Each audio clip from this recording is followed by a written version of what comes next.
Hello សួស្តីបងប្អូនគ្នាស្វាគមន៍មកកាន់ទីក្រុង Royal Premium 0.5ជួបជាមួយខ្ញុំលីណាមនុស្ស Smart ជាងគេក្នុងភូមិរបស់ខ្ញុំអូខេសម្រាប់គ្នាយើងដែលអត់ទាន់ follow ឬ subscribe channel YouTube របស់ខ្ញុំក៏ភ្លេចជួយ follow និង subscribe channel YouTube របស់ខ្ញុំម្នាក់មួយ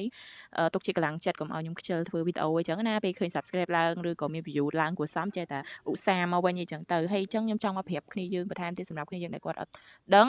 ទៅលើ game Sampi ហ្នឹងគឺជា game role play ដែលយើងលេងទៅលើទូរស័ព្ទដៃដែលមានប៉ូលីសមានហ្គេងមានប្រជាជនអញ្ចឹងសម្រាប់គ្នាយើងដែលគាត់ចង់ចូលលេងគ្នាយើងអាចឆាតមក Telegram តខ្លួនរបស់ខ្ញុំនឹងអ្នកតម្លាក់ក្នុង link ខាងក្រោម comment ឲ្យគ្នាយើងអាចចុះឈ្មោះចូលលេងបានហើយយើងក៏មានច្បាប់ដើម្បីឲ្យគ្នាយើងអនុវត្តនៅក្នុងក្រុងដូចគ្នាបើអ្នកគ្នាលេងខុសច្បាប់យើងនឹង ban អ្នកគ្នាចេញពីក្រុងដូចគ្នាអញ្ចឹងថ្ងៃនេះខ្ញុំមកបង្ហាញគ្នាយើងតាក់ទងនឹងរបៀបប្រើប្រាស់ inventory ហើយ inventory ក៏មានចំណុចថ្មីប្លែកសម្រាប់គ្នាយើងដែរជាដំបូងដើម្បីឲ្យគ្នាយើងអាច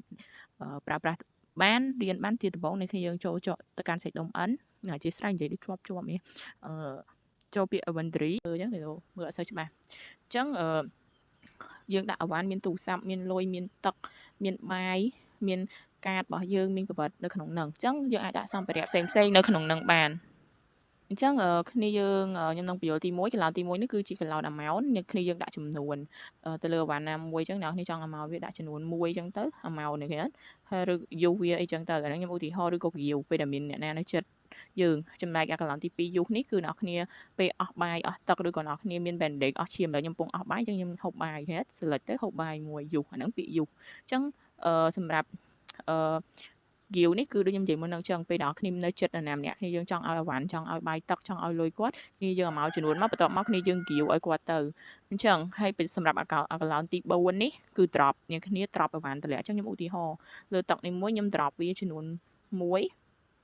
អូខេខ្ញុំ drop វាចំនួន1អូខេបន្តអ្នកគ្នាឃើញវានៅលើដីនេះជាអវ៉ាន់ដែលខ្ញុំ drop អញ្ចឹងគ្នាយើងអត់ដឹងថារើសយកមកវិញមិនទេគ្នាយើងគ្រាន់តែចូលទៅក្នុងសាច់ដុំ N វិញទៅដែរមកគ្នាយើងចូលពាក្យ inventory គ្នាយើងឃើញនៅមួយជាហៀងទៀតនេះឃើញមានកន្លោន2នេះជាភាពខុសប្លែកនៃ inventory ថ្មីរបស់យើងអ្នកគ្នាឃើញមួយជាហៀងទៀតគឺយើង select គ្រាន់តែ select លើវាទៅអាកែវទឹកហ្នឹងវាចូលមកក្នុង inventory យើងវិញឃើញមិនវា99ឥឡូវវាមក100វិញអញ្ចឹងអានេះយើងរើសអវ៉ាន់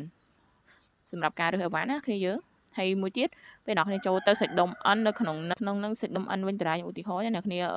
ចង់ដូរទីតាំងដបទឹកនេះឧទាហរណ៍គេអ្នកគ្នា select វាផ្លាស់ប្ដូរចង់ដាក់កន្លែងនេះមកកន្លែងនេះវិញគេនេះជាចំណុចដែលយើងផ្លាស់ប្ដូរប្រែប្រួលទៅលើចំណុច inventory របស់យើងវាងាយស្រួលជាងមុនអញ្ចឹងណាគ្នា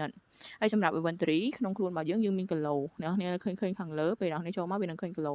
150គីឡូសម្រាប់ការដាក់អវ៉ាន់នៅក្នុងនឹងអញ្ចឹងគ្នាយើងអាចដាក់អវ៉ាន់បាន150គីឡូនៅក្នុងនឹងអញ្ចឹងណាហើយខ្ញុំឧទាហរណ៍មួយទៀតគ្នាយើងចូលទៅទិញអវ៉ាន់ណាសាច់ដុំវាយចូលទៅទិញអវ៉ាន់គឺយើងនឹងឃើញមានឲ្យយើងងាយស្រួលនេះក្នុងការទិញអវ៉ាន់មានរូបភាពឲ្យយើងមើលអញ្ចឹងខ្ញុំឧទាហរណ៍ខ្ញុំ select តម្លៃ$10នេះមួយអញ្ចឹងណាអញ្ចឹងយើងចូលអវ៉ាន់នៅក្នុងនោះហើយទិញងាយទៅខ្លុះមកវិញមកយើងទិញតែមួយឧទាហរណ៍គ្នាយើងមើលតែប៉ុណ្្នឹងបានអញ្ចឹងនេះជារបៀបប្រើប្រាស់ inventory នៅក្នុងក្រុងរបស់ខ្ញុំសម្រាប់គ្នាយើងដែលអត់ទាន់ចេះអាចមើលទៅលើវីដេអូដែលខ្ញុំបានបរៀនបានហើយសម្រាប់ចង់ចុះឈ្មោះចូលលេងអាចឆាតមក Telegram តខ្លួនរបស់ខ្ញុំបានហើយសង្ឃឹមគ្នាយើងលេងដោយគោរពគោលការណ៍ច្បាប់ក្រុងព្រោះក្រុងក៏មានច្បាប់ដើម្បីឲ្យគ្នាយើងលេងអនុវត្តដើម្បីសុបាយទាំងអស់គ្នាហើយលេងដោយគោរពឲ្យតម្លៃគ្នាទៅវិញទៅមកអញ្ចឹងខ្ញុំអត់មានអីច្រើនទេខ្ញុំនឹងចេញនៅវីដេអូផ្សេងទៀតសម្រាប់គ្នាយើងហើយក៏អធិស្ឋានដែរដោយសារអីខ្ញុំនៅតាមខេត្តអញ្ចឹងរៀងមានសលេងរំខានតិចដោយសារ voice over វាមានសលេងញ៉ៃញ៉ៃច្រើនអញ្ចឹងសង្ឃឹមថាគ្នាយើងអធិស្ឋានហើយក៏អរគុណសម្រាប់ការស្រឡាញ់ចូលចិត្តនិងគាំទ្រមកលេងនៅក្នុងក្រុងរបស់ខ្ញុំនិងចូលចិត្តទៅលើវីដេអូដែលខ្ញុំធ្វើកន្លងមកអរគុណច្រើនណាស់បាយបាយទាំងអស់គ្នា